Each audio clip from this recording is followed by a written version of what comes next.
You think you've got my number figured out, a motive born in drought and brevity. And if I'm not the soul of your design, I blatantly decline your remedy. Don't box me in, don't, or I'll leave. I'd rather be a dreamer, I'd rather be free, I'd rather be a leader, I'd rather be a queen, I'd rather be a singer in a trashy cover band. I'd rather be a closer, I'd rather be clean, I'd rather be a poser in a magazine, I'd rather be pretty much anything else than your machine.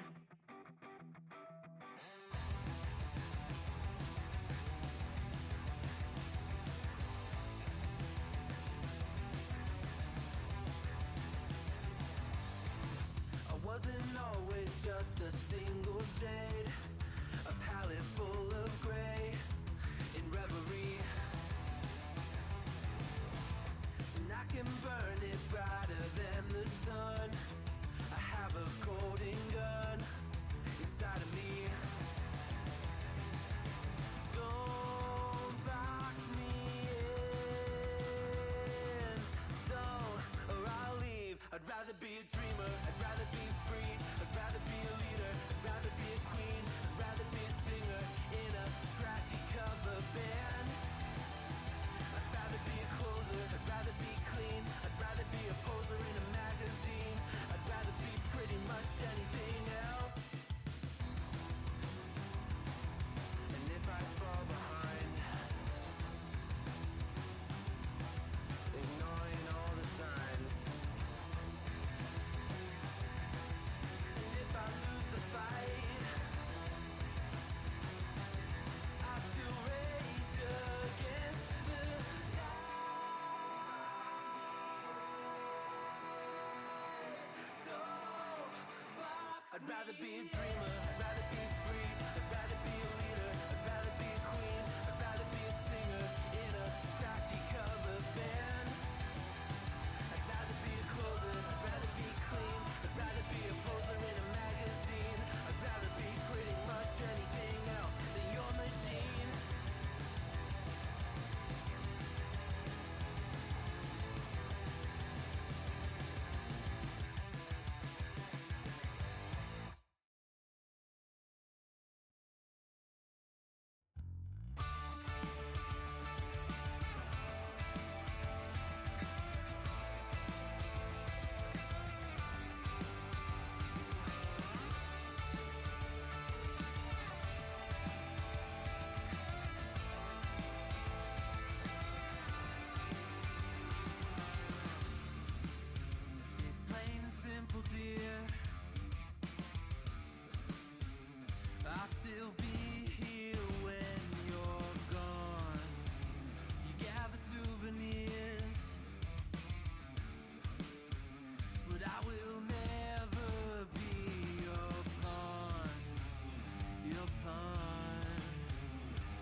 Welcome, welcome, welcome to the Wednesday stream. I hope everyone's having an awesome Wednesday. Welcome, everybody. Cuddle and Kill. Moaneb, Soul Life, welcome. I like your beanie. Thank you. My original, my normal beanie is currently in, it needs to be washed because, yeah. As it turns out, you kind of do need to wash your beanies. Paging Tim Pool. Paging Tim Pool. Yes, you do need to wash your beanies. As it turns out.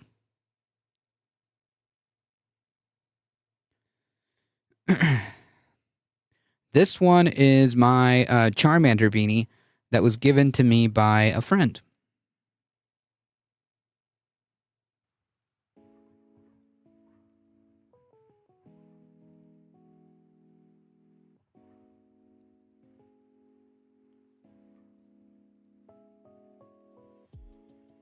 Ladybug, welcome.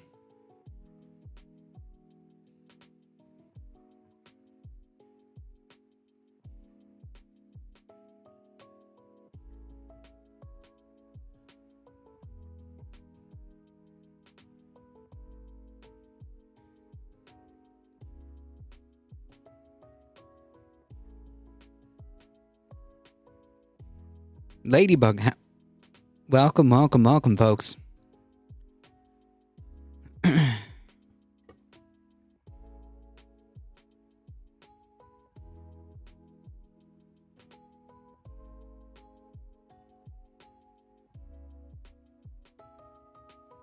Folks, before we get started, the usual disclosures. Thank you all for being here. I appreciate you guys hanging out. You guys are what makes this channel go. I appreciate it.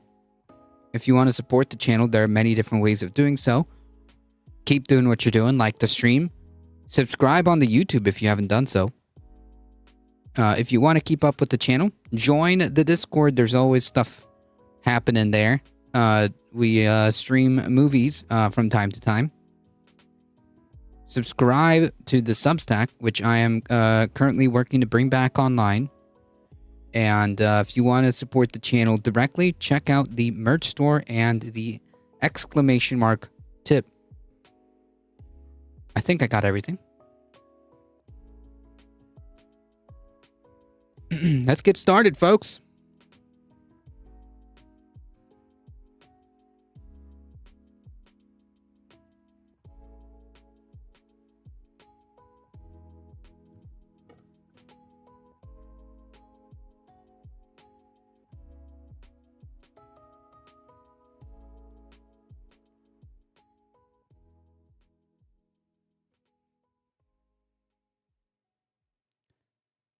This is probably a good place to start.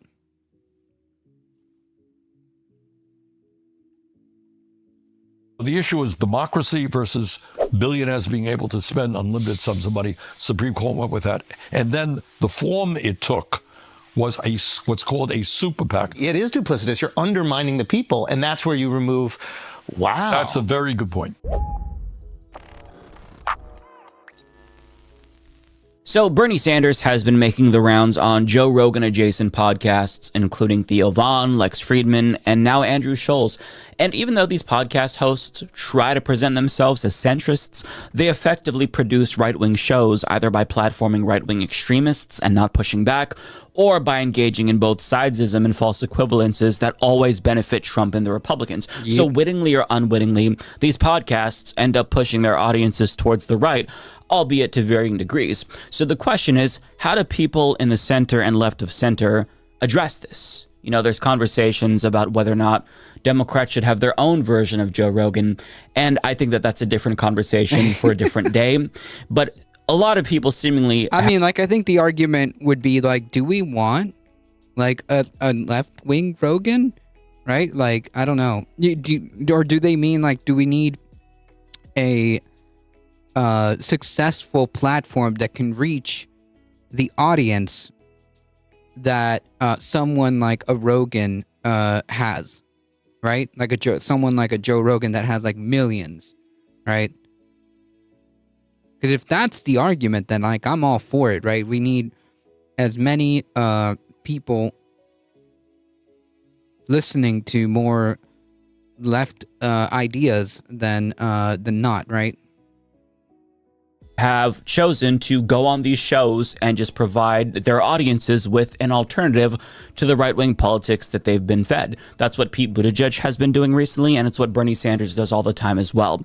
I think that it makes sense to infiltrate their echo chambers and try to get their audiences to seek out politics that's more empathetic and ideally anti-capitalist. Now, I'm not expecting Pete Buttigieg to push anti-capitalism, but in this episode with Andrew Schulz, I think Bernie Sanders does a good job at planting some seeds. And the reception from Andrew Schulz's audience kind of demonstrates that the strategy is indeed successful. Although I think that there are some limitations, which we'll talk about. But first, let's talk about the positives here, because Bernie Sanders explained how oligarchs like Elon Musk are basically able to run the country by buying off politicians. And a lot of Americans, they have a sense that money in politics is an issue, but I don't think that they're able to articulate how with much specificity. And Bernie Sanders provides this audience with a very digestible explanation with two main focal points: Citizens United and their super PACs. The Supreme Court. Kirkenstein's Monster, welcome. I got a notification. Nice. Good job, YouTube. Good job, YouTube. Good job. Michael Hatzer, welcome. Ruled that billionaires, that advertising is freedom of speech, and you can't limit my speech. So if I want to spend $100 million on TV ads, I have the right to do it. They say, you're right. So the issue is democracy versus billionaires being able to spend unlimited sums of Hello, Lugrisi. Welcome. money. Supreme Court went with that. And then the form it took was what's called a super PAC. You start an organization, Americans for Freedom, okay? And billionaires can put as much money as they want into that. That organization then runs ads on television. It does political stuff. That's what it's about. So bottom line, though, most importantly, is if you are a billionaire, you can put as much money as you want into a super PAC. And in Musk's case, he spent $270 million to help Donald Trump get elected president. Do Democrats have billionaires putting money into super PACs? Yep. Absolutely. All right. What does that mean in real life? This is what it means. Right now, we're dealing with a bill called the Reconciliation Bill. It's a fancy Washington term for a very big bill, which will have a lot of stuff in it. In any case, if a Republican stands up and says, you know what, in the House of Representatives, I don't like this bill because, it's giving tax breaks to very wealthy people and it's going to cut Medicaid and cut nutrition programs. It's a bad bill. What do you think happens the day after that Republican stands up and says he opposes it? Those super PACs organize and they primary out those politicians. Exactly. Now, the commodification of our democracy didn't start with Citizens United, but what it did do is open the floodgates. And Yeah, I mean, like, that was kind of like the sealing the deal right there. Bad Lefty, welcome. it's to the point where Americans are no longer able to even compete with the oligarchs who are dumping millions and millions of dollars into these elections. More than 10 years ago, a Princeton study found that regular working class Americans have a statistically insignificant impact on policy outcomes compared to elites and special interests, which makes sense in this climate because regular Americans, they might be able to vote. So we live in a democracy in that sense, sure, but that's the beginning and end of their influence on politics. They don't have the money to hire lobbyists. Lobbyists that exist, they disproportionately lobby on behalf of the interests of wealthy people, right? So if lobbyists are constantly pressuring politicians to do what they want, which often hurts working class Americans, and they supplement their lobbying with bribes in the form of campaign contributions, I mean, the result is what we have now, where rich people. I mean, like it is a bribe, right? Like it's just legalized bribery. So Life, welcome, John Lithium. Sup? Always get what they want, and everyone else gets nothing. And things have only gotten worse since that study was published. We've reached the point now where politicians are committing atrocities because they're either being bankrolled by the corporations or governments benefiting from said atrocities, or they feel like they'd be targeted for opposing it, as was the case with Cori Bush and Jamal Bowman. And since they didn't back down, they were challenged and they lost their seats in Congress. The clearest example of this is AIPAC, which funds politicians in both parties to support Israel's genocide of Palestinians in Gaza. Bernie Sanders is going to explain in this next clip how organizations like AIPAC perpetuate this system, and he also talks about how they sanitize their image. And it seemingly has led to a type of light bulb moment for Andrew Schulz in particular. So let's watch and then we'll discuss. I introduced legislation to say we're going to block the sale of certain military weaponry to Israel. I got 15 Democrats to support me. I got 0 Republicans. Why do you think more Democrats didn't support me? Because if Democrats support me, they will have to take on AIPAC. You mentioned Jamal Bowman. Yeah. Well, that's what you're talking about. What they spend, like 15 or 20 million to get him out of there? Exactly. This is up in Westchester too. You got it? Okay. Bush and Bowman on Substack. Bush in Missouri, St. Louis, was defeated. A woman in the state of Washington, Pramila Jayapal's sister ran. So if you want to speak out against Netanyahu's government and oppose military sales, AIPAC, which is also funded by billionaires who support both Democrats and Republicans, so we'll go after. How can they do this effectively? Like, how can they sway a vote if the people don't support the idea? You know how you do it? How? This is rather amazing. Great question. Well, you just buy politicians, right? Like, if the politicians only respond to the lobby groups, then, like, it's kind of irrelevant what the people want, right? If you have what effectively is legalized bribery, then, like, who cares? Who cares what the people want? I mean, like, people have a very high favorability of universal health care, and the healthcare industry deems it not okay. So yeah, they're gonna lobby and fight and propagandize and buy politicians to make sure that doesn't happen, regardless if people want it. How many items come in AIPAC? You don't talk about the issue. To the best of my knowledge, and I'm 99% sure I'm right, they didn't say one word about Israel. Wow. The argument was he's a bad Democrat or whatever the usual negative advertising. Didn't talk about Israel. So this is quite interesting, because if a group, like if a super PAC was honest about what they were raising against, for example, they spent that 20 million specifically defending their position on Israel, I wonder if we would be more amenable to that, because that is the issue at hand, instead of using funding to make this person radioactive, which they might not exactly be. Okay, but like the problem is, like, the funding is the issue, right? The problem is the funding is the issue, because that money turns into influence and turns into power, right?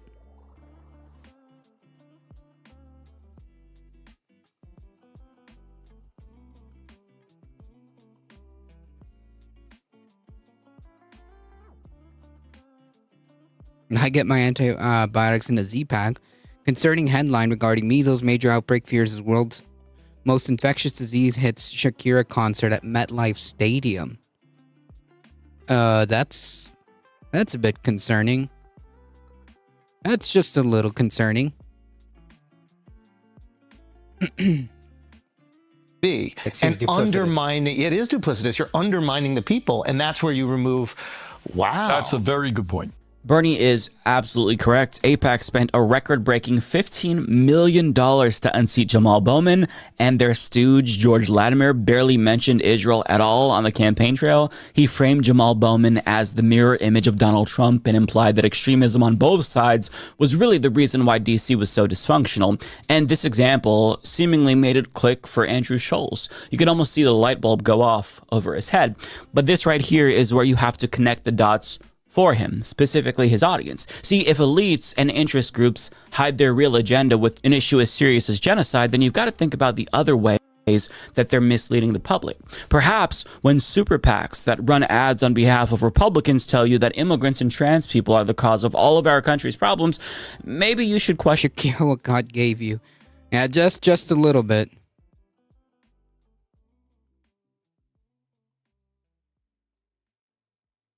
Just a little bit.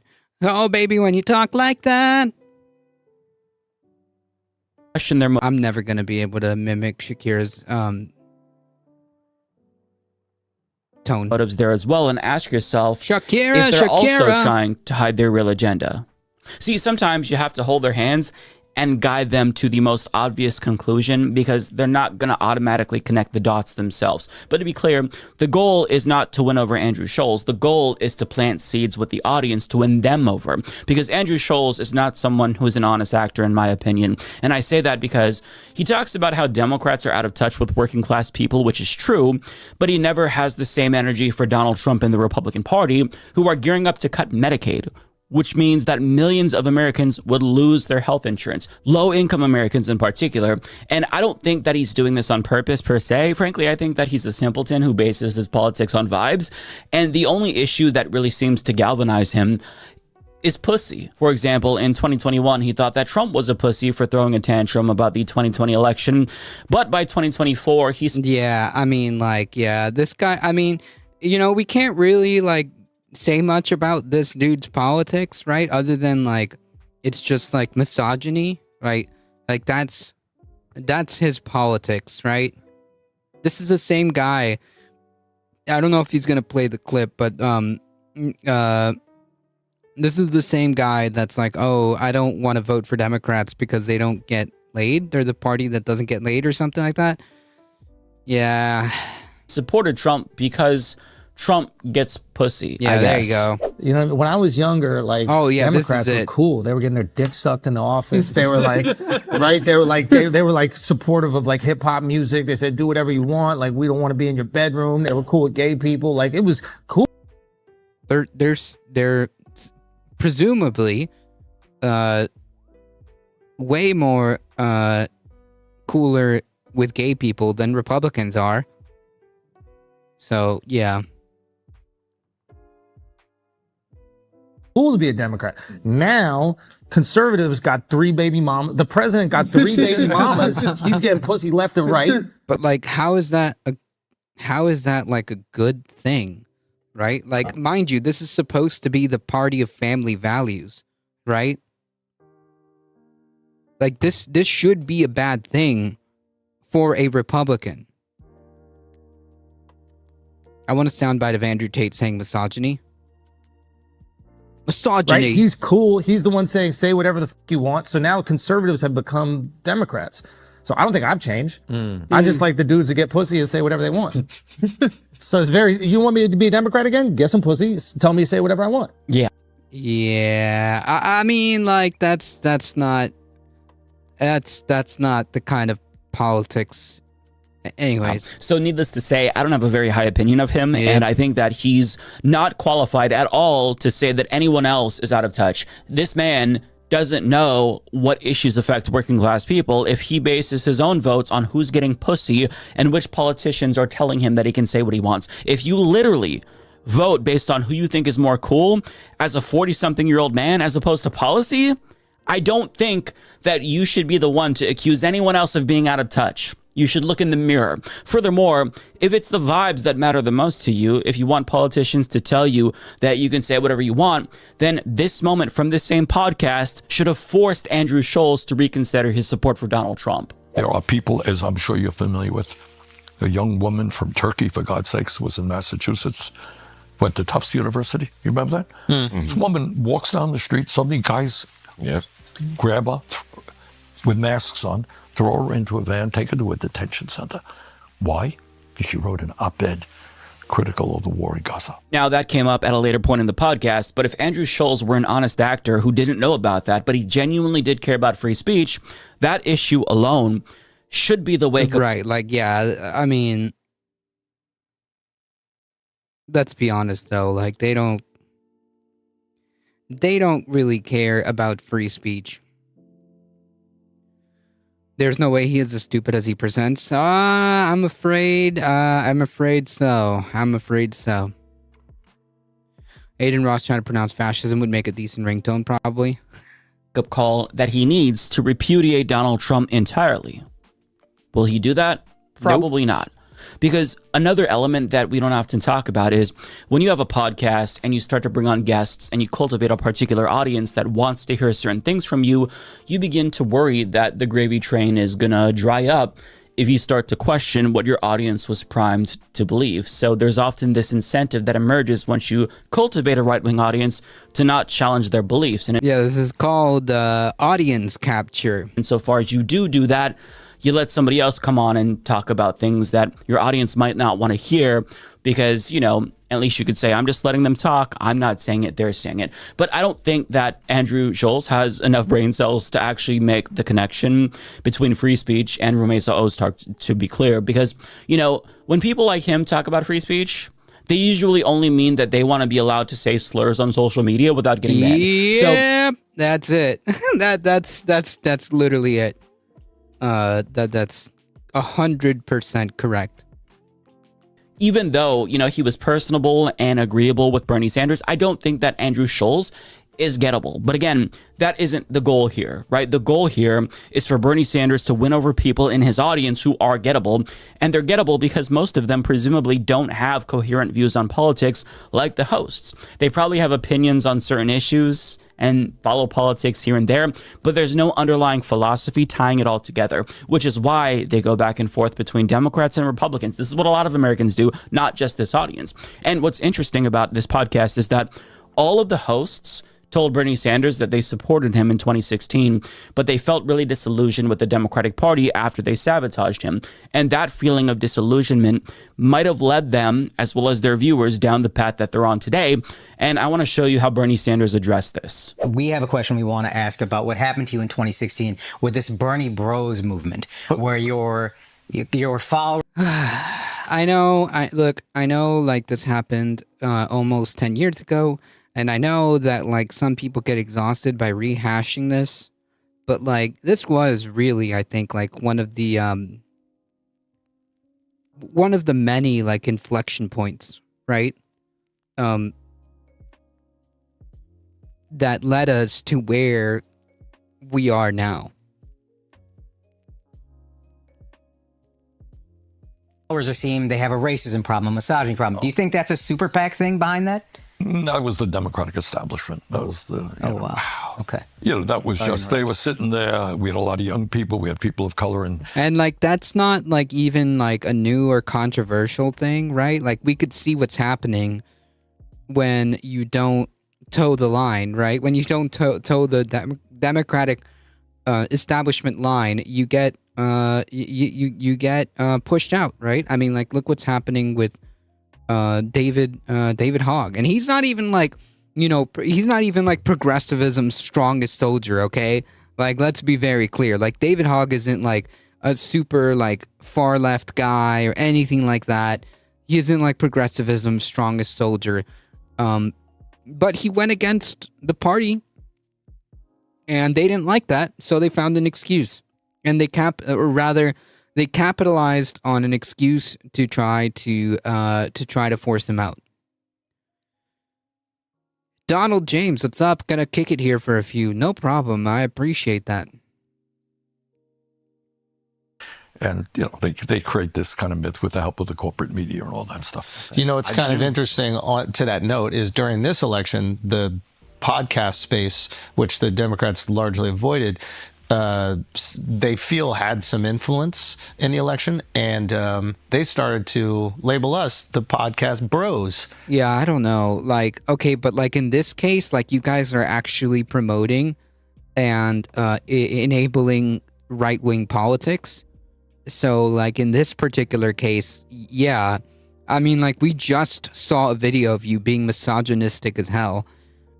So yeah, I think that in this case, like it's you kind of earned that pejorative, I guess. They don't want to change a new party as needed. Yeah, I mean, like, look, if it's between like this and like, you know, if we continue to go down this road, this is not savable, right? This is not sustainable. The nationalist not only does not disapprove of atrocities committed by his own side, but he has remarkable capacity for not even hearing about them. Yep. And said that we were sexist and we were racist and bigoted. But you are though. Like, I mean, like there's literally a clip of you, right? We just watched We just watched you be extremely misogynistic, right? That like the only politics worth examining is whether or not the candidate in question gets quote unquote pussy. Yeah. Okay, dude. It's almost like it's the exact same strategy to get you out of there. No. Okay, no. The difference is like the Democratic establishment made a disingenuous characterization of Bernie Sanders with the efforts of kicking him out or pushing him out, versus like you guys are just that, right? Like this isn't, you can just watch the podcast, okay? Yeah, that's what the liberal elite China does. They run away. Look, getting China again, kind of does. I would hope that everybody who's watching the program is that we as a nation have got to end all forms of bigotry, right? Yes. That I start off as a basic assumption. Unless it's to your close friends, right? Yeah, whether it's racism or sexism, homophobia, or xenophobia, whatever it is. But, and liberal Democrats talk about that all the time. And then you get to what we call identity politics. Yeah. That you're black, you're wonderful, you're tremendous, you're gay, you're the greatest human being on earth. Yeah, yeah. And rather than say, what do you stand for? Exactly. You're gay, that's fine, who cares? Yeah, yeah. But what do you stand for? Yeah. Is every gay person brilliant and wonderful and great? No, of course not. Everybody's a human being. Yeah. So the issue is what you stand for, which gets you back to what we discussed earlier, class politics, in the Yes. sense of which side are you on? Are you going to stand with working families? Are you going to raise the minimum wage to a living wage or not? Are you going to fight to guarantee health care to all people or not? Are you going to demand that the wealthiest people start paying their fair share of taxes or not? Those are the issues. And no one cares what color you are, what your gender is, et cetera, et cetera. First and foremost, working class, quote, Bernie bros and multimillionaire podcast hosts are not similar in any way, shape, or form. And the reason why they accused you of being right-wing, Andrew, is because you platformed fascist politicians like Donald Trump and helped to launder his reputation. Yep. So suffice to say, I don't think that you were unfairly smeared. I think that the characterization given to you by them is fair given your own words and actions. As for Bernie Sanders, even though he's correct on the substance, he's right to say that Democratic Party elites do cynically weaponize identity politics. I don't think that he did a good job here in this portion of the podcast, given the type of audience that he was on, should be the wake-up call that he needs to repudiate Donald Trump entirely. Will he do that? Probably not. Because another element that we don't often talk about is when you have a podcast and you start to bring on guests and you cultivate a particular audience that wants to hear certain things from you, you begin to worry that the gravy train is going to dry up if you start to question what your audience was primed to believe. So there's often this incentive that emerges once you cultivate a right-wing audience to not challenge their beliefs. And insofar as you do that, you let somebody else come on and talk about things that your audience might not want to hear because, at least you could say, I'm just letting them talk. I'm not saying it, they're saying it. But I don't think that Andrew Scholes has enough brain cells to actually make the connection. Back. As Republicans are with so-called identity politics. White think, oh, okay, well, they're against class issues and they're against me. Bernie Sanders, he almost sounded like a class reductionist, and even though I know that he's not. So this conversation is often used, also cynically, ironically, as an advocating for social and racial justice, which is important. Suffice to say, I don't think that you were unfairly smeared. I think that the characterization given to you by... There we go. Yeah, it skipped. It went like way to the back. So we're back. Mouselander, welcome. I didn't even mean to do that. Them is fair given your own words and actions. As for Bernie Sanders, even though he's correct on the substance, he's right to say that Democratic Party elites do cynically weaponize identity politics. I don't think that he did a good job here in this portion of the podcast, given the type of audience that he was speaking to. Yes, Democrats weaponize identity politics, but there's a meaningful difference between the weaponization of identity politics and advocating for social and racial justice, which is important. To right-wingers, I don't think they know the difference. It seems like to them they're one and the same because they often accuse marginalized people of weaponizing identity politics if they simply talk about social justice issues. So this conversation is often used, also cynically, ironically, as an excuse to dismiss the importance of social and racial justice issues when these issues cannot be dismissed because they are important and they require politicians to address them. But in that clip, Bernie Sanders, he almost sounded like a class reductionist. And even though I know that he's not that, I worry that the people listening might feel like they're forced to make a false choice between class issues and social issues based on that conversation. And if a politician, signals support for racial justice causes, they might think, oh, okay, well, they're against class issues and they're against me. And you have to make it abundantly clear that it is not a zero-sum game. You have to fight for both, and you have to reject that false dichotomy. And I don't think Bernie Sanders was clear enough here. Furthermore, Bernie Sanders should have pointed out how obsessed Republicans are with so-called identity politics. White identity politics is still identity politics. And since this was brought up in the context of Super PAC, Yep. Heat with the 10 biddies. Thank you so much. I appreciate that. Orange Beanie Man. Yeah, Orange Beanie Man today.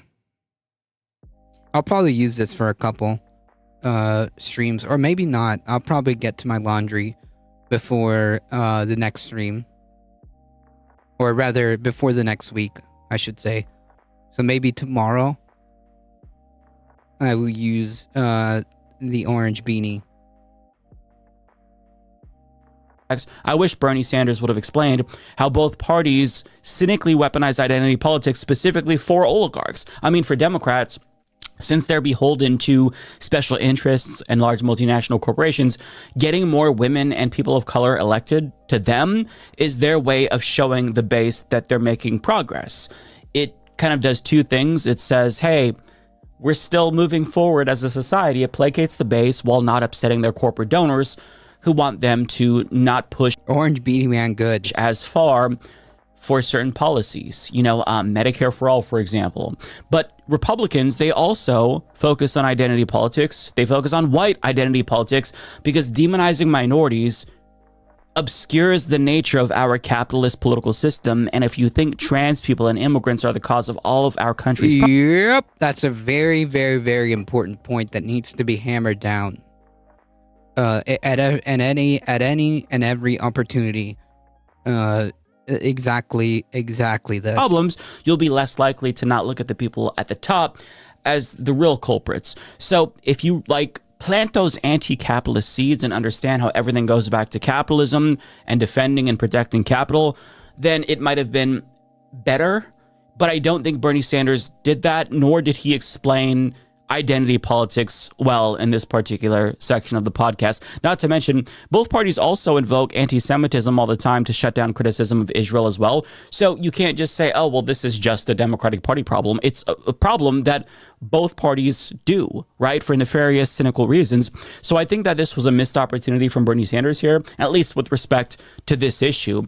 Because these podcasts, what they do, if you listen to them, they always try to bring the conversation back to how Democrats and Democrats alone are bad, which means that you've got to challenge that when you come onto these podcasts and burst their bubble and let them know it's not just the Democratic Party that's bad. Sure, they're bad, but Republicans are bad, and not only that, they're worse. And to be fair, Bernie Sanders did that all throughout the episode, but when it comes to this issue, you can't give Republicans a pass. You have to explicitly name and shame them, otherwise it's going to come across as you conceding that Democrats are exclusively and uniquely bad here when that is not the case. Yep. And focusing more on, Republicans in particular is actually, I think, a good strategy, even if, you might not like Democrats, because the people who listen to this podcast probably don't hear critiques of Republicans very often. And to the extent that they do, it's probably a pro-Trump critique and, talking about how rhinos are bad or whatever bullshit they come up with. But I do want to move on because there's one more clip here that I want to show you where they talk about the Democratic Party again. And I think that this gives us some insight into why these types of guys in particular moved away from the Democratic Party. And then I have a lot to say about that as well. So let's watch. We felt that over the last 4 elections, Democrats, we felt that we didn't have a say on who could be president. We talk a lot about the Republicans being autocrats and oligarchs and taking over democracy, but from the Democrat perspective, and I'm a lifelong Democrat, I felt like the Democratic Party completely removed the democratic process from its constituents. I mean, to a degree, yes. Sorry, I'm just popping in to say hi. Gotta get going. No problem. I appreciate that. Thank you. And I think they need to have some accountability of that. No argument here. I donated is for what- you. I mean, I wanted you to, like, 2016, I was like, this is going to happen. This guy's going to do it. And it felt like they stole it from me. And I'll be honest, it broke. Yeah, and like, but the thing is, like,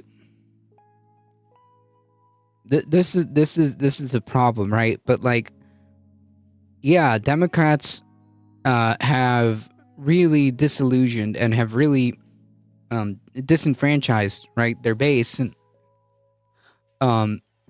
and this kind of also gives credence or allowance for the Republican Party to kind of just dismantle democracy, right? Broke my heart when you supported him. Look, but you have, in the world that I live in, you got a choice. And I mean, a lot of people, including my wife, agree with you. But, you know, you're down to a choice. Is it going to be Hillary Clinton or is it going to be Donald Trump? Not a great choice. But it ended up being him anyway, so why don't we burn it down? Yeah, but like, no, right? Like, yeah, so why not just like open the doors to fascism, dude? Right? Like, that's the problem, right? That's the conundrum here. There was no Democratic primary effectively in North Carolina. There's a couple states like that too, where essentially there was none. I think Florida was probably one of those states too. Oh, goodness. Well, because it's easy to say burning it down means that children are not going to have, you know, food to eat, that the schools will deteriorate, people will not have health care. Ostensibly, there hasn't been a fair primary for the Democrats since 2008. Are they not also a threat to democracy? We often hear... Fair enough. That is... It kind of, but like that's kind of like an intra-party thing, right? Versus like the Republican Party actively dismantling institutions with the purpose of consolidating power to make sure that they're the only ones that are left, right? I mean, there's a difference actually, and I would say it's important to kind of call that out, because while the Democratic Party sucks and a lot of the inter-party mechanisms are anti-democratic, this is not to say that we're talking about the same thing when it comes to the Republican Party actively dismantling and destroying institutions and marching us straight into fascism, right?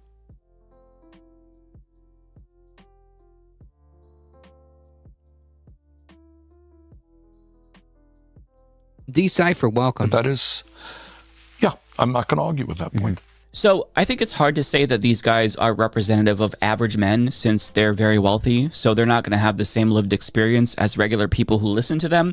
But this feeling of disillusionment was probably a turning point for a lot of people. Not just them. I mean, as a Bernie bro myself, I felt extremely disillusioned with the Democratic Party, and I still do. I still don't trust them, and everything that they said in that clip was absolutely factually true. In 2016, the DNC chair had to resign in disgrace after she was caught sabotaging Bernie Sanders when she was supposed to be neutral. And in 2020, when Bernie Sanders was running away with the primary, party elites were prepared to steal the nomination away from him if he wasn't able to win an outright majority. So if the centrist Democrats didn't coalesce around Biden and Bernie ended up winning, we might have seen a very ugly situation unfold where the Democratic Party establishment might have actually taken the nomination away from somebody who won with a plurality.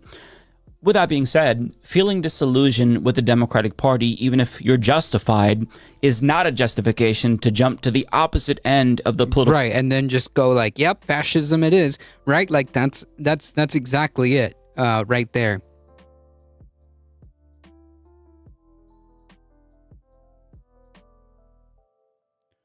Half scoop of PB2 protein powder, vanilla Slim Fast, nice. and 10-ounce almond protein. Silk milk, delicious, 31 grams of protein, 280 calories. Pretty easy to chug. That actually sounds pretty good. I guess I must have missed it. There was a primary in Virginia, Biden Williamson, and Dean Phillips.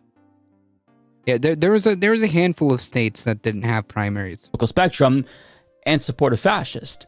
And that's why it is so important to point their audience in the correct direction and help them form a more coherent political ideology. Because without any underlying goals or philosophy or principles, you could be a social democrat one election, and then the next you could support a fascist. Now, to be clear, I don't think that it's as simple as them supporting Trump because they hate Democrats. I think that a lot of people are lost and they feel aimless politically, but some of them happen to stumble upon these podcasts and they see Joe Rogan and Andrew Schultz and they think that they're relatable and they form these parasocial relationships with them. And once that trust is already established, it's easy to follow them down the right-wing paths that they take. And I think that this phenomenon is obviously happening, and Democrats have to understand what's happening and why it's happening in part.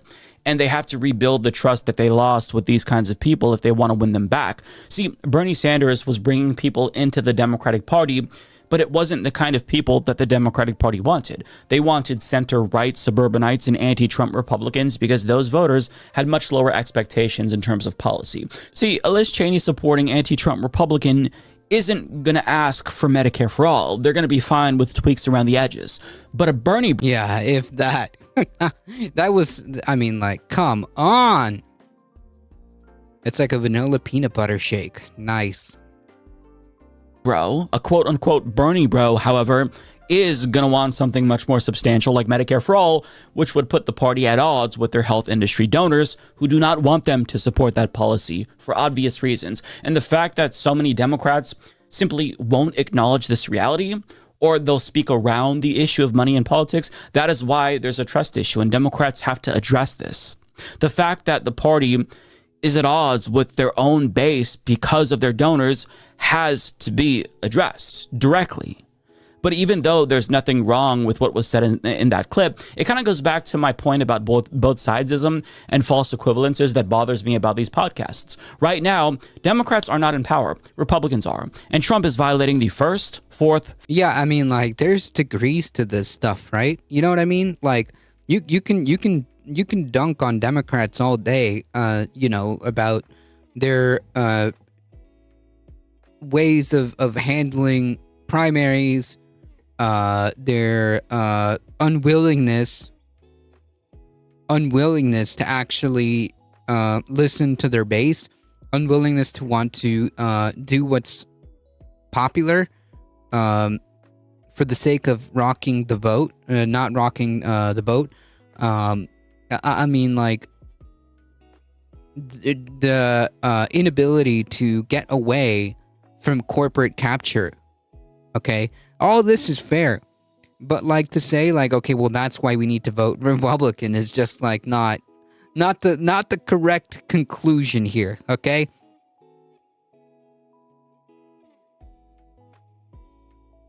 Today I learned how these men are also trimming their eyelashes because they think it makes them more masculine. I mean, hey,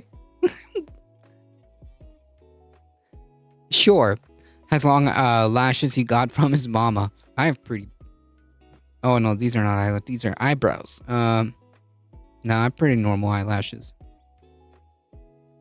5th, 6th, 8th, and 14th Amendments. Shakira! His authoritarianism should be the primary focus for center-left guests going on these right-leaning podcasts like this, because not addressing the elephant in the room might make viewers think that Trump's authoritarianism isn't so bad, because if the Democrats are also authoritarian and undemocratic, then why does it matter if Trump's also authoritarian and undemocratic? Why does it matter if Trump wants to do away with due process and habeas corpus if Democrats would probably do the same thing? You have to be clear here and make sure you are not creating a false equivalence, even if it's inadvertent, because these kinds of audiences are extremely impressionable, and I think that you want to make sure that you are challenging their pre-existing biases and not affirming them. And on a different platform, I wouldn't be as nitpicky, but on a right-wing platform like this one, the one goal is to do everything you can to delegitimize the fascists in power. That doesn't mean that you have to be a Democratic Party hack.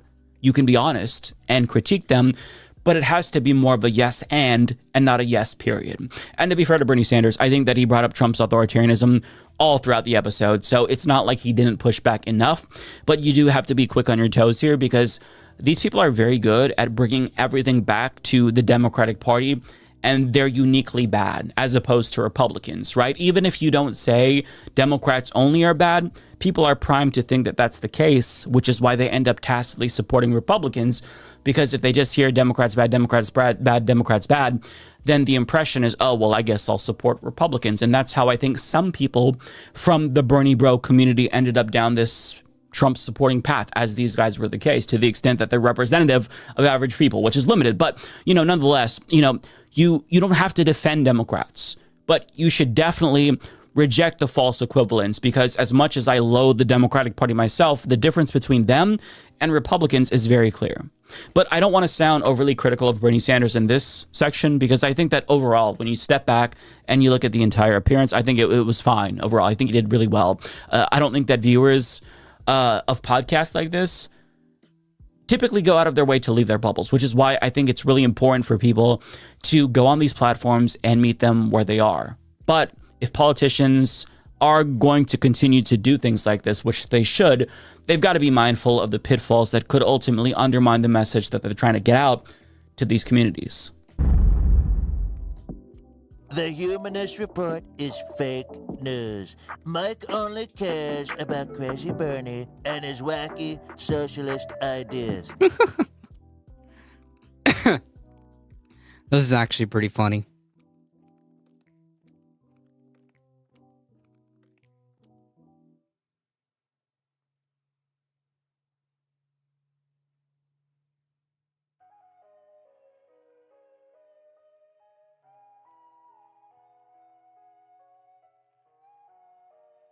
I mean, like, where do we even start? I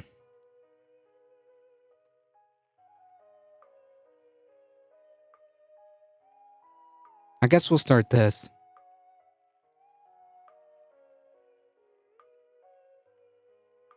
We'll start with this.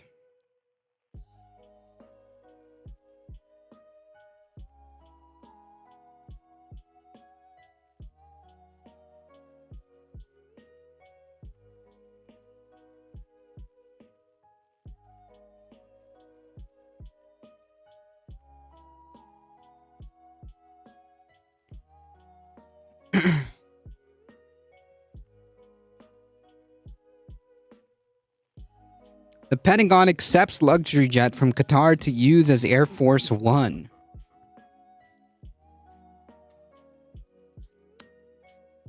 Flat out, just accepting this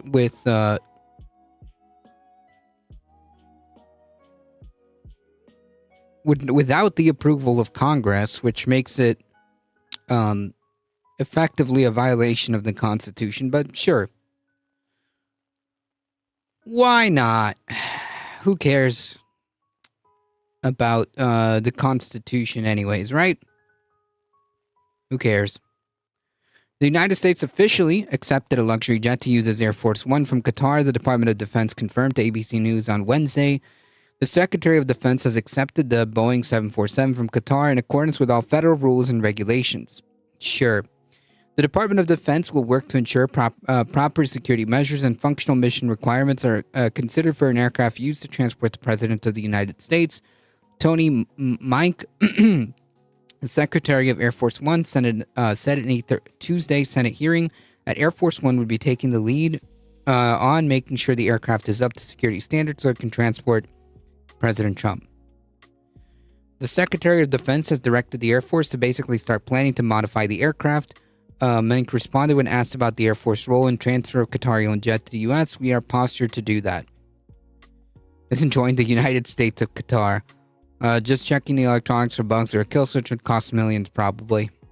Yeah, very efficient, Very efficient.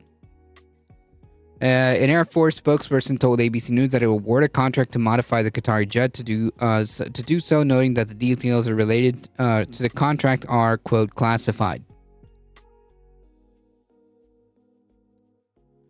Meanwhile, Boeing will continue to build 2 new versions of the presidential plane, which have endured delays for years. So apparently, we need 3 Air Force Ones?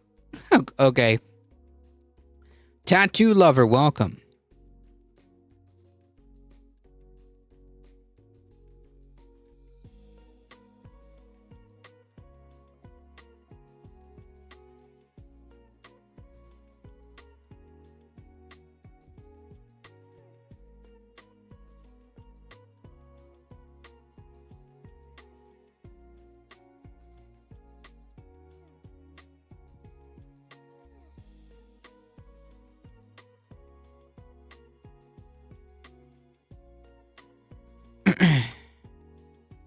To make that plane Air Force One, it would take $2 billion.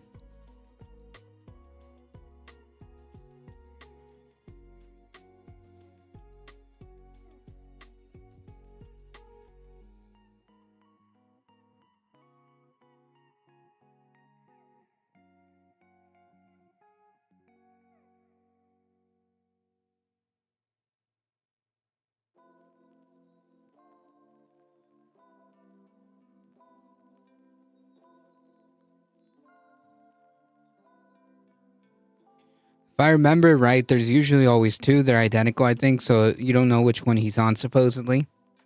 Gotcha.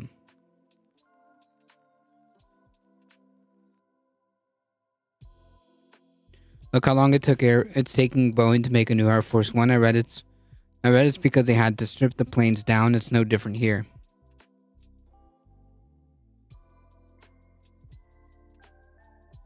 We have several federal contracts.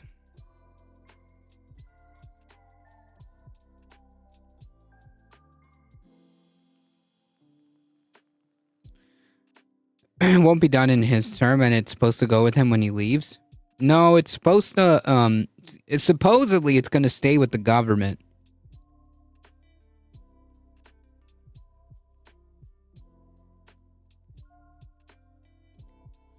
Supposedly it's going to stay with the government, so who knows?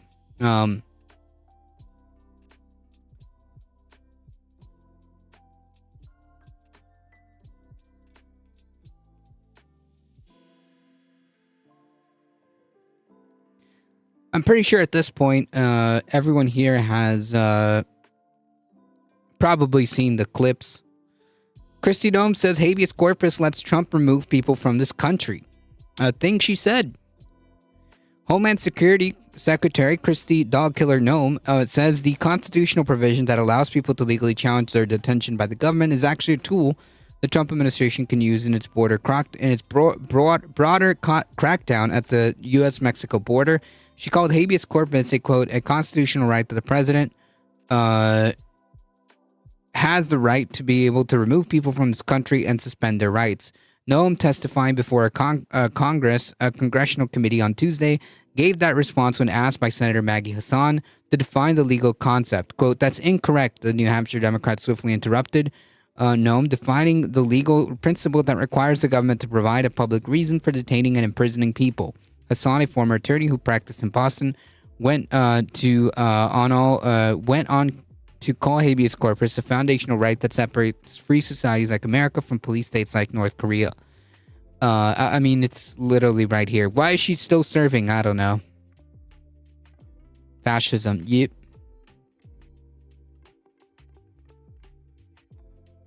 President Trump's Homeland Security Secretary has a constitution. What is habeas corpus? You're right Secretary, no, what is habeas corpus?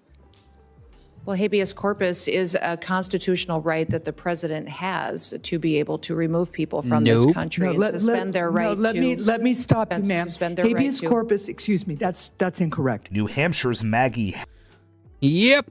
The back and forth comments by the White House Deputy Chief of Staff Stephen Miller, who said earlier this month that President Trump is looking for ways to expand his administration's legal power to deport migrants who are in the United States illegally. To achieve that, Miller said the administration is actively looking at suspending habeas corpus. The Latin term literally meaning you have the body, federal courts use a writ of habeas corpus to bring prisoners before a neutral judge to determine if imprisonment is legal. I mean, this is just like due process, right? Like, this is fundamentally what due process is. Why is she still serving? Probably because fascism. Probably because she serves that role. Just incredible. Yep. Habeas corpus was included in the Constitution as an import of from English common law. Parliament enacted Habeas Corpus Act of 1679, which was meant to ensure that the king released prisoners when the law did not justify confining them. The Constitution suspension clause, the second clause of Section 9 of Article 1, states that habeas corpus should not be suspended unless, when, in case of rebellion or invasion, the public safety may require it. The United States has suspended habeas corpus under 4 distinct circumstances during its history. Usually those involve authorizations from Congress, something that would be nearly impossible today, even at Trump's urging, given the narrow Republican majorities in the House and Senate.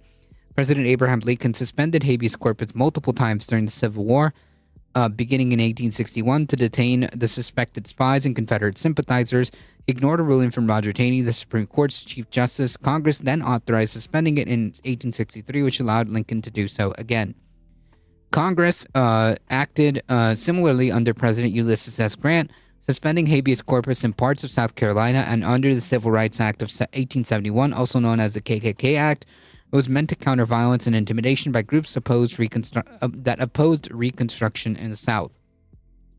So Stephen Miller wants to take away the president's right to remove people from this country. No, Stephen Miller wants to take away the right.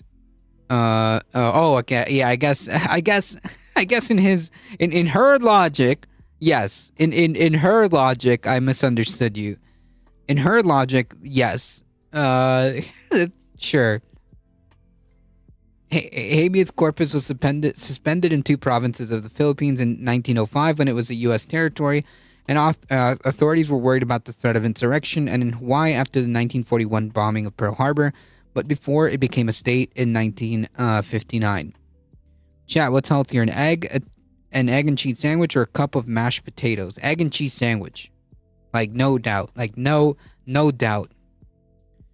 Writing before becoming a Supreme Court Justice, Amy Coney Barrett co-authored a piece stating that the suspension clause does not specify which branch of government has the authority to suspend the privilege of writ, but most agree that only Congress can do it.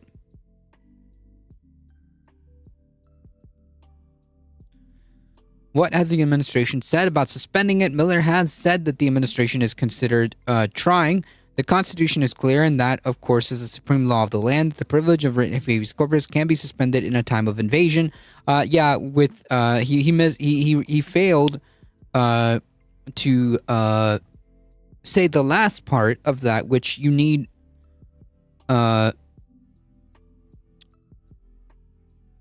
approval from Congress, right? Like, that's how it's done.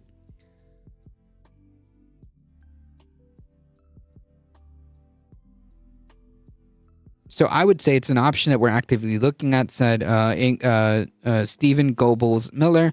Look, a lot of it depends on whether the courts do the right thing or not. We actually went over this insane statement.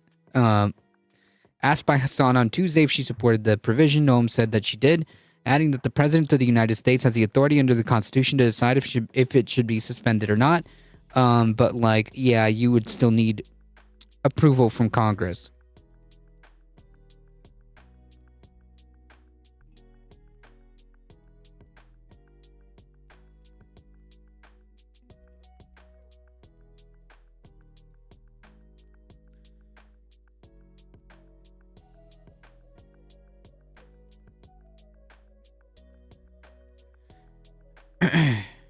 Asked by Hassan on Tuesday if she supported the provision, Noam said she did, adding that the president has the authority under the Constitution to decide if it should be suspended or not. Hassan responded by saying even Lincoln had obtained retroactive approval from Congress, then asked Noam if she would follow a court order overturning a theoretical suspension of habeas corpus, or if she would follow Trump's decision.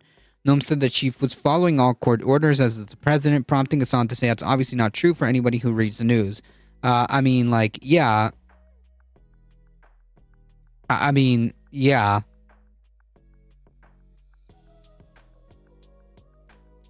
I hear music. Yeah, it's in the background. Very low. There should be music. John Bloom, a professor at Cornell Law, said Noam's response to Hassan was either evidence that she fundamentally misunderstands habeas corpus, or was giving the answer that she knew was going to appease the president. Probably both, because it's quite possible that she literally has no idea, had no idea going into that, and just said, oh, it just means that the president can do whatever he wants, right? Because like that's the answer that Trump is looking for. Should the administration argue that the constitutional provisions should be suspended due to what Trump officials have characterized as a, quote, invasion by migrants, Bloom said he felt such a position was very unlikely to fly with the Supreme Court.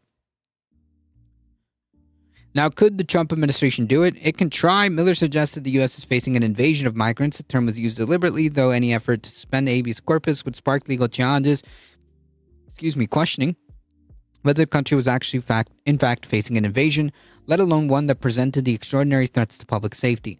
Federal judges have so far been skeptical of the Trump administration's past efforts to use extraordinary powers to make deportations easier, and that could make suspending habeas corpus even tougher. Trump argued in March that the United States was facing an invasion of Venezuelan gang members and evoked the Alien Enemies Act of 1798, a wartime authority he has tried to use to speed up mass deportations. His administration acted swiftly to deport alleged members of Tren de Aragua to a notorious concentration camp, leading to a series of legal fights.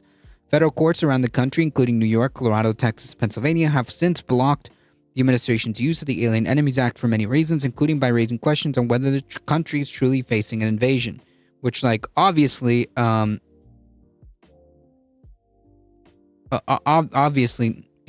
no, right? Dan anonymously, Noam kills puppies in answers to Trump non-constituents. Yep. If courts are already skeptical, how could habeas corpus be suspended? Miller, who has been fiercely critical of judges ruling against the administration, advanced the argument that the judicial branch may not get to decide. Congress passed a body of law known as Immigration Nationality Act, which stripped Article 3 courts, that's the judicial branch of jurisdiction over immigration cases, but like not over the law, right? Like if the law says that people need due process, immigrants or not, then like, yeah, obviously they're going to get involved. That statute was approved by Congress in 1952, and there are important amendments in 1966 and 2005. Legal scholars note that it does contain language that could funnel certain cases to immigration courts, which are overseen by the executive branch. Still, most appeals in those cases would largely be handled by the judicial branch, and they could run into same issues as Trump tried to use the Alien Enemies Act. The U.S. government system government is divided into three branches. Yes, we know. We should know. Just the four of us. We can make it if we try. Noam kills puppies in answers to Trump non-constituents. Yep.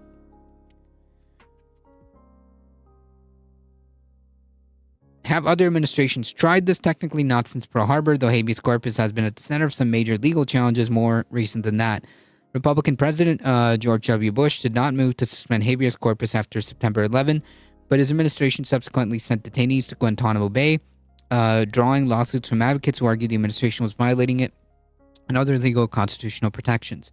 In 2008, the Supreme Court ruled that Guantanamo detainees had a constitutional right to habeas corpus, allowing them to challenge their detention before a judge. That led to some detainees being released because some of them weren't supposed to be there, as it turns out. And that's the problem.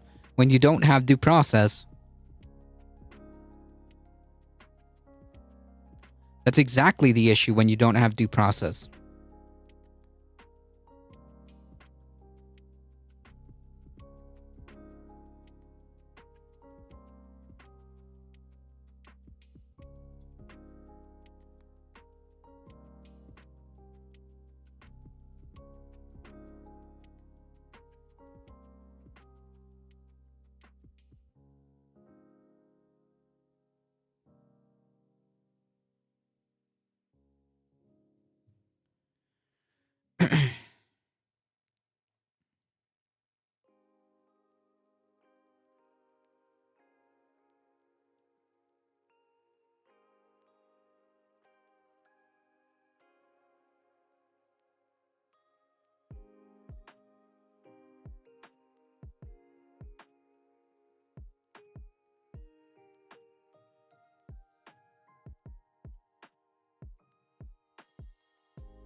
Flaxseed meal is a very good source of omega-3. And oils and scrubs cholesterol. I put it in my oatmeal and smoothies. I don't eat that much flaxseed. Maybe I should.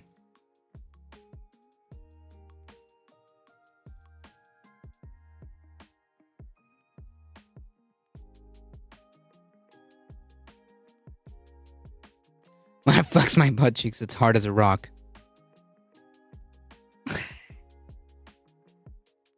And of course, the exact appropriate emote to follow.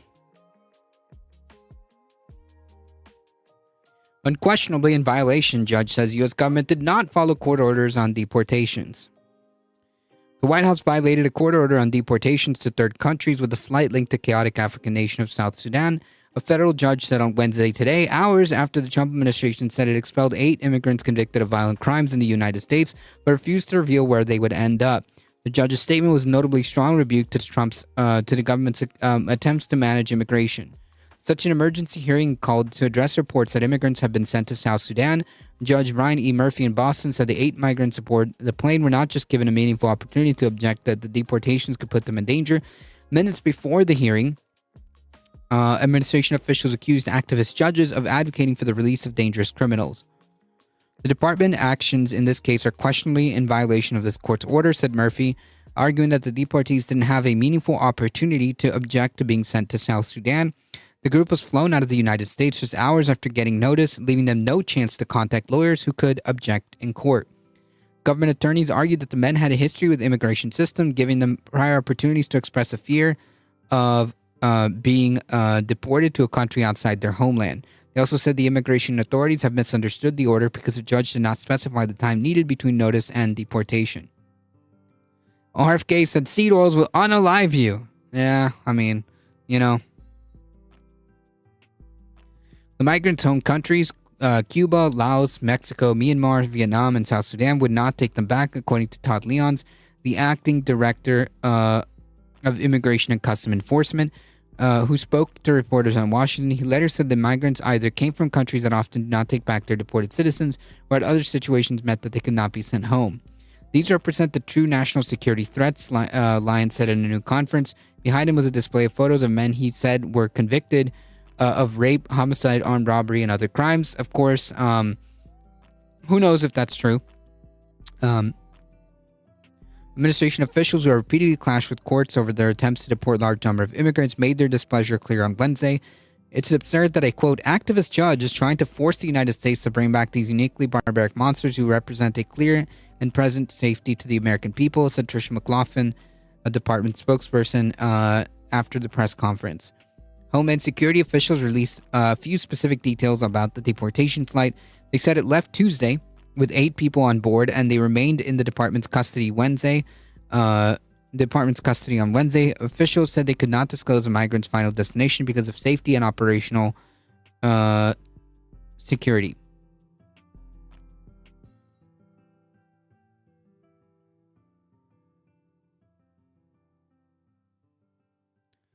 I heard it wasn't even a voluntary gift per se. Trump asked for the plane or something. Really? Like, that makes it so much worse. That makes it so much worse. The case comes amid, like, so that basically is like literally a quid pro quo, right? Like, hey, you know, if you want to curry favor with me, you know, you get me, I got a list of things that I could possibly want. You know, maybe a little palace in the sky. We'll, you know, grease the wheels, so to speak.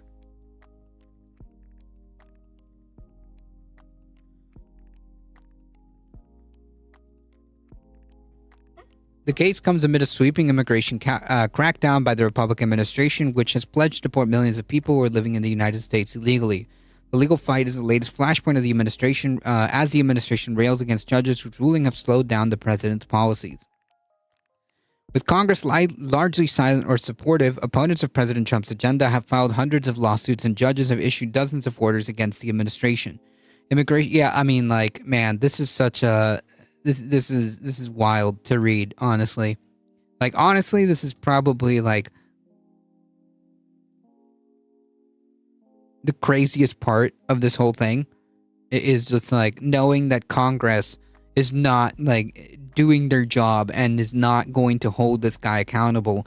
In fact, is enabling him. Clear and present safety, yes. On the Discovery Channel, they said the kids keep birds in a cage, and they ask travelers to buy it. If they say no, they say if they don't buy it, then they'll unalive the bird. It's a slick hustle. Jeez. Immigration has been the most contentious issue. There was a mistaken deportation of an immigrant who's been living in Maryland to a concentration camp in El Salvador, as well as Trump's push to swiftly deport alleged Venezuelan gang members without court review. I'm about chug silk. All the nutrients get to where they need to. The administration officials insisted that the deported men had received due process but did not provide details. Immigration rights lawyers have said that the deportations violated a court order against sending people to countries other than their homelands without first allowing them to argue that the removal could put them in danger.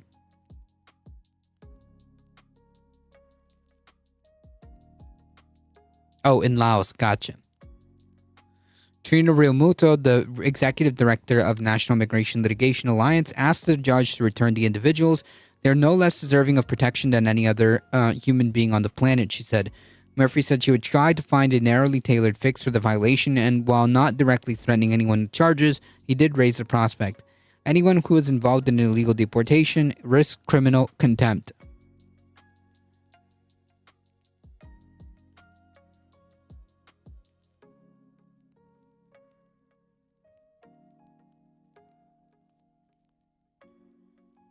Attorneys for the migrants told the judge that the immigration authorities may have sent as many as a dozen people from several different countries to Africa.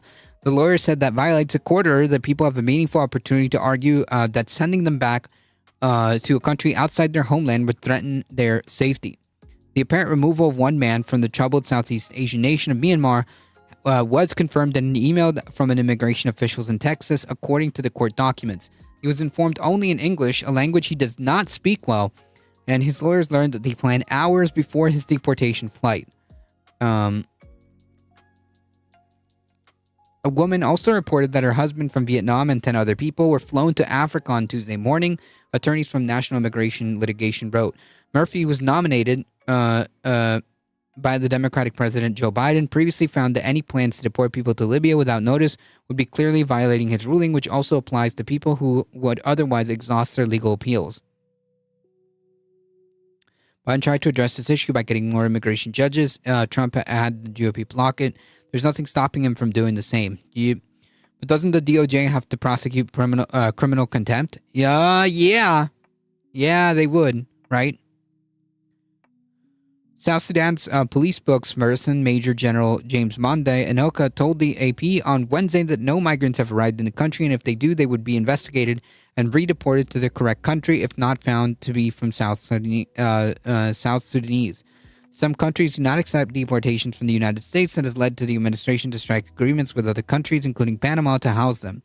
The U.S. has sent Venezuelans to a notorious prison concentration camp under an 18th century wartime law, the Alien Enemies Act, before being contested in court. South Sudan has endured repeated waves of violence since gaining independence from Sudan in 2011, amid hopes it could use its large oil reserve to bring prosperity to a region long battered by poverty. Just weeks ago, the country's top UN official warned that the fighting between forces loyal to the president and vice president threatened to spiral again into full-scale civil war. The State Department's annual report on South Sudan, published in April of 2024, said significant human rights issues, including arbitrary killings, disappearances, torture, and inhumane treatment by security forces, and extensive violence based on gender and sexual identity. The Homeland Security Department has given temporary protected status to a small number of South Sudanese already living in the United States, shielding them from deportation because of conditions deemed unsafe for them to return. NOAM recently extended those protections to November to allow for more thorough review.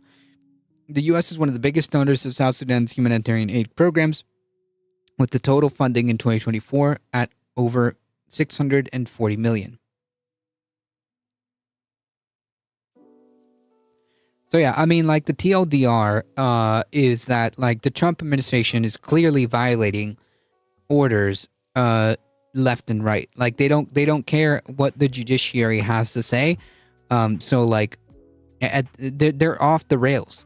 Okay, They're completely out of control. There's nothing meaningfully holding this administration accountable, right? What if we plan a vacation by telling the cops we're illegally from the Bahamas and we can get a free flight?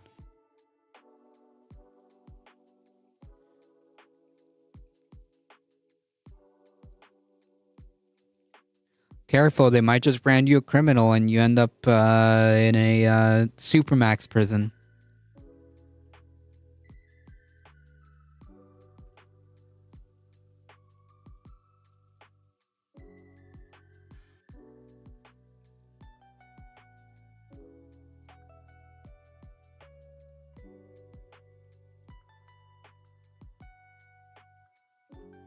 All right, folks, we got one more.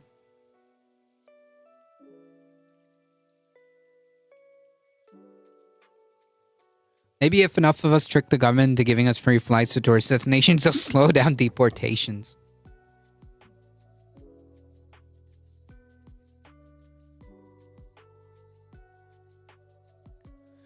Trump DOJ dismisses investigations of police in several cities, including Minneapolis. That's very cool. The Justice Department is backing away from cases against police departments in Minneapolis and Louisville, Kentucky, reversing course on the use of consent decrees to help ensure accountability for law enforcement agencies. The move comes only days before the anniversary of the murder of George Floyd in Minnesota nearly 5 years ago by Derek Chauvin, the white police officer. Chauvin was captured on video pressing his knee onto Floyd's neck for more than 9 minutes as Floyd lay on the pavement face down, handcuffed. The killing of Floyd, a black man, incited protests across the country against police brutality and racial injustice. Chauvin was later convicted of murder and federal civil rights charges. Harmeet Dillon, the Assistant Attorney General for Civil Rights, announced a plan to dismiss the lawsuits, close the underlying investigations, and retract findings by the Biden administration's Justice Department about alleged constitutional violations. I mean, like, yeah, that's cool. So this is a fancy way of saying we are advancing the loading bar to the police state, right? We're advancing the loading bar to completion of the police state by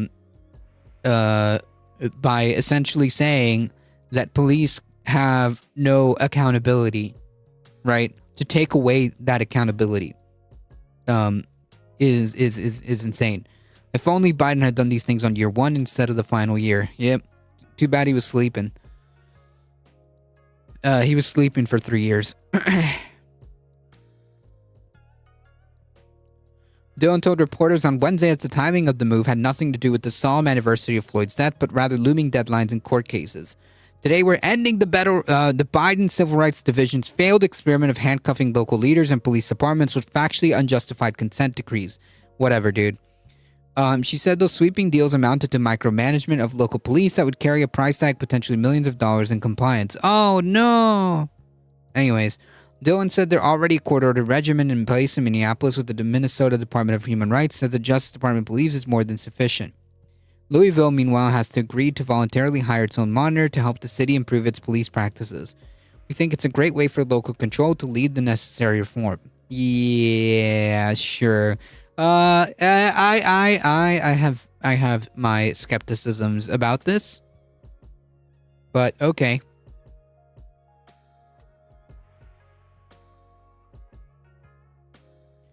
The Biden-era Justice Department opened an investigation into Louisville Metro Police Department in 2021, a year after the police shot and killed Breonna Taylor while executing a search warrant at her home. That probe was one of around a dozen pattern or practice investigations the department launched during the Biden administration into police departments around the country over alleged allegations of unconstitutional policing. Like that's literally what the Trump administration wants to dial down. The investigation into whether or not police are violating the Constitution. Cool. On Wednesday, the Trump Justice Department said it would retract findings of constitutional violations. Cool. Close investigations into police in 6 other jurisdictions: Phoenix, Arizona; Trenton, New Jersey; Memphis, Tennessee; Mount Vernon, New York; Oklahoma City, Oklahoma; and the Louisiana State Police. Dillon said these are just a portion of federal consent decrees currently on the books. She said the department is reviewing all pending oversight agreements to determine whether they should be scrapped. Dillon said she's confident that the vast majority of police officers in the department act in line with the law, but when they fail to do so, the DOJ said it will take all necessary action to respond to civil rights and constitutional violations, including criminal prosecutions. Yeah, I totally trust this administration to do that, to hold police accountable. The head of the Department of Civil Rights Division during the Biden administration, Kirsten Clark, defended the investigations during her tenure. Quote, these investigations were led by career attorneys based on data, body cam footage, information provided by officers themselves, and their forms set forth in consent decrees were carefully negotiated with the full support of law enforcement leaders and local officials. To wholesale ignore and disregard these systemic violations, laid bare in well-documented and detailed public reports, show the patent disregard for our laws and the Constitution, which, incidentally, Trump does not really care about that anyways, right? Civil rights advocates also sharply criticized the department's decision to drop the investigations into unconstitutional policing. The DOJ under Biden found police were wantonly assaulting people, and that wasn't a problem of bad apples, but of avoidable department-wide failures, i.e. systemic. It's systemic, right? The institution is rotten. The DOJ has opened criminal investigations of Trump's avowed enemy, New York Attorney General Letitia James, as well as Andrew Cuomo, as well as arresting Representative McIver. Yep, but those, those are the important investigations. Said Jen Rolnick Borchetta, the deputy project director on policing at the ACLU. By turning its back on police issues, Trump's DOJ is putting communities at risk. Yep. Civil rights attorney Ben Crump also slammed the decision, saying that the DOJ is not just rolling back reform, it is attempting to erase truth and contradicting the very principles for which justice stands. Yeah, I mean, like they don't care about justice. So I don't expect them. I don't expect them to care about cops violating people's rights.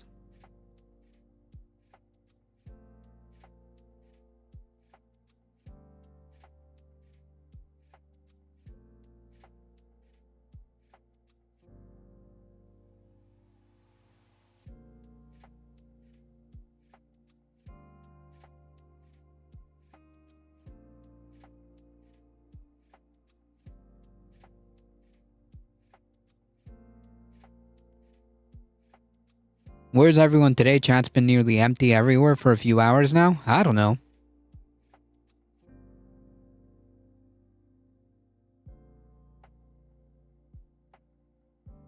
I don't know if there's an event going on.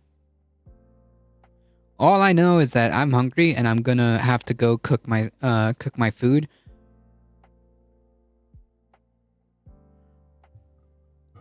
Fascism is busy. I'm gonna have to go cook my food because it's just me today.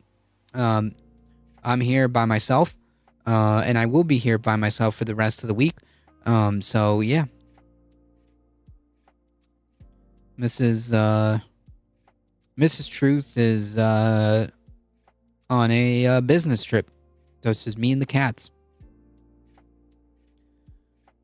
Playing his poor heart out on the guitar for the past 15 minutes, and there was no likes in the comments. I don't know, Maybe it's just today's just kind of that day. Resting for left past 10. Hey, if I get called, okay, to left past 10, I'll answer the call, okay? I'll answer the call, I'll go.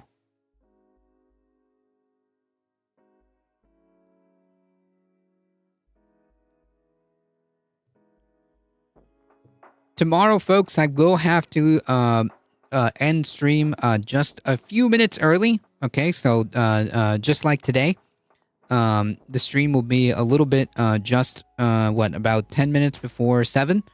I will have to end stream, but yeah, tomorrow we'll be here, same time, same place. Always great to have you on there. I actually genuinely enjoy being on Left Past 10.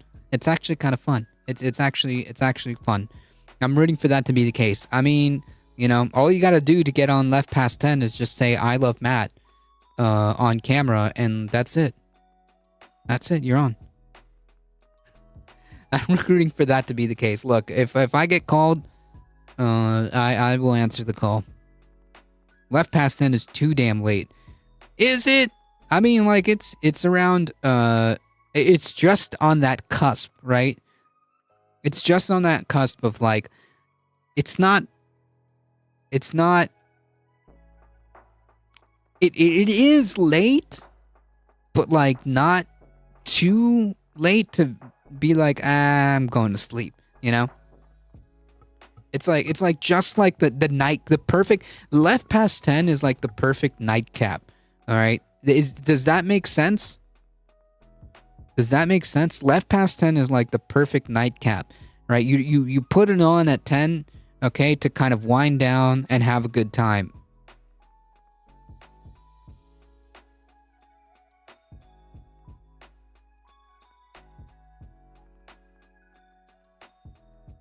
I like you on there. I enjoy whenever I get the chance to be there. If I wake up at midnight to use the bathroom, I'll see the show just ended. Loves Matt. There you go. You see, that's all you got to do. You just got to look at the camera, okay? And go, I love Matt. And that's it. Boom.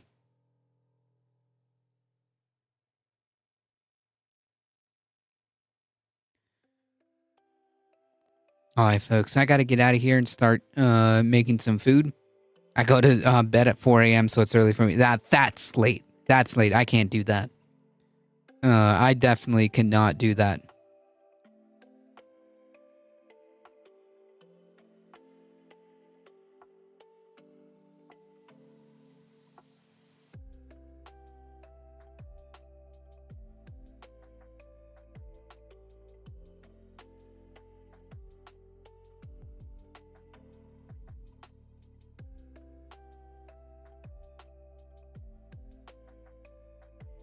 Yeah, if you say his name 3 times, he'll appear.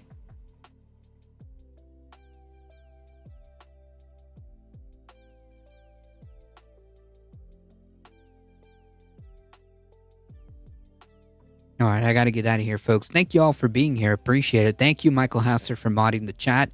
Thank you, Heat, for modding the chat. I appreciate you stopping by. Thank you for the biddies. Thank you for the follows. All the awesome stuff. You guys are what makes this channel go. I appreciate it. We'll be back tomorrow at about 5 p.m. Eastern time. If you want to support the channel, keep doing what you're doing, folks. Keep liking the stream, subscribe, do all the awesome stuff. If you're on Twitch, hit the follow button. If you're on YouTube, hit the subscribe button, like, share, do all the awesome stuff.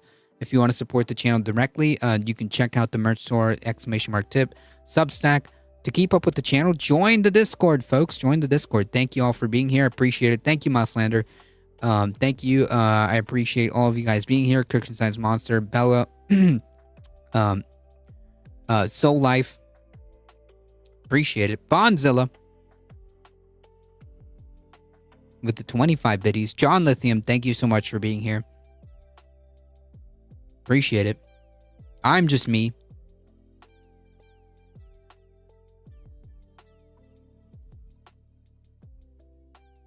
Dan Anonymously, thank you.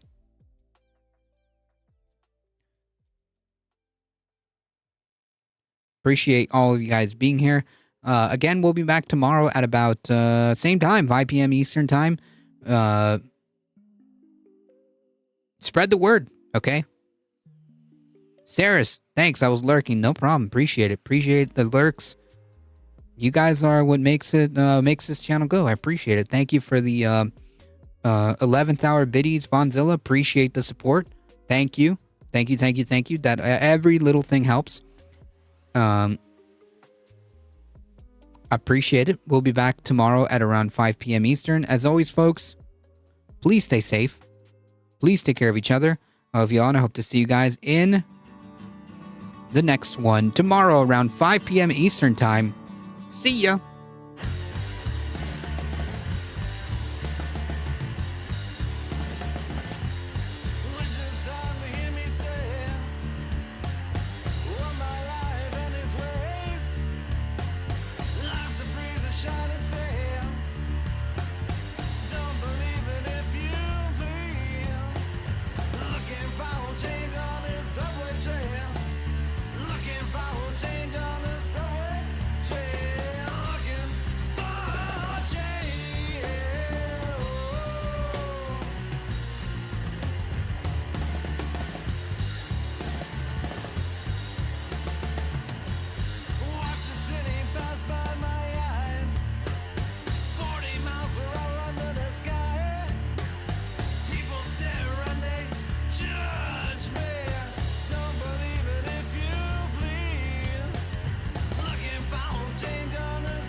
All right, folks, hang tight. We're heading out in 5, 4, 3, 2, 1.